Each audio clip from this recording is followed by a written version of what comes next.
बिस्मिल्लाहिर्रहमानिर्रहीम नहमदुहु व नुसल्ली व नुसल्लिमु अला रसूलिल करीम अम्मा बाद। दोस्तों, मां खे अॼु शहीदनि जो शान ऐं उनजी फज़ीलत ऐं मान मक़ाम ॿुधाईंदुसि। शहीदनि जो शान केॾो वॾो आहे, उन्हनि जी अजुर ऐं उनजी अहमियत केॾी वॾी आहे, अल्लाह वटि उहा अल्लाह खे ख़बर आहे।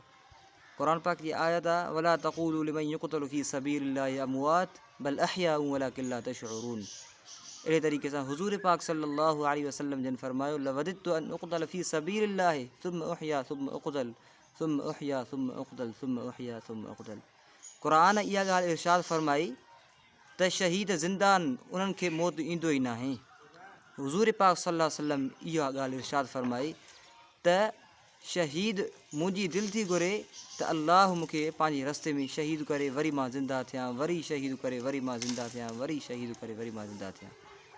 अहिड़े तरीक़े सां शहीद जॾहिं शहीद थींदो आहे त उन खां बैदि में हाणे छा शहीद जी जनाज़ नमाज़ अदा कई वञे या न कई वञे, त शहीद जी नमाज़ जनाज़ा जे मुतालिक़ कुझु इख़्तिलाफ़ी रिवायात आहिनि, त जंहिंजे करे असांजे इमामनि जे अंदरि इख़्तिलाफ़ थी चुको आहे। त इमाम अबू हनीफ़ा रहमतुल्लाह अलैह उहो फरमाए थो शहीद जी नमाज़ जनाज़ा अदा कई वेंदी। उन खां अलावा टे इमाम शाफ़िई रहमतुल्लाह अलैह, इमाम अहमद बिन हंबल रहमतुल्लाह अलैह ऐं अहिड़े तरीक़े सां इमाम मालिक रहमतुल्लाह अलैह उहे फरमाइनि था त शहीद जी नमाज़ जनाज़ा अदा न कई वेंदी।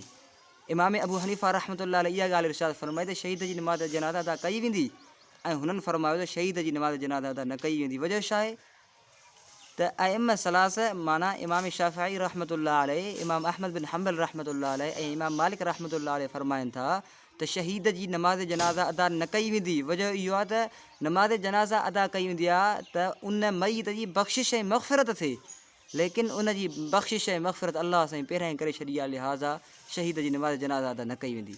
लेकिन इमाम अबू हनीफ़ा रहमतुल्लाह अलैह जो दलील ॾिसो त इमाम अबू हनीफ़ा रहमतुल्लाह अलैह फरमायो त शहीद जी नमाज़ जनाज़ा अदा कई वेंदी।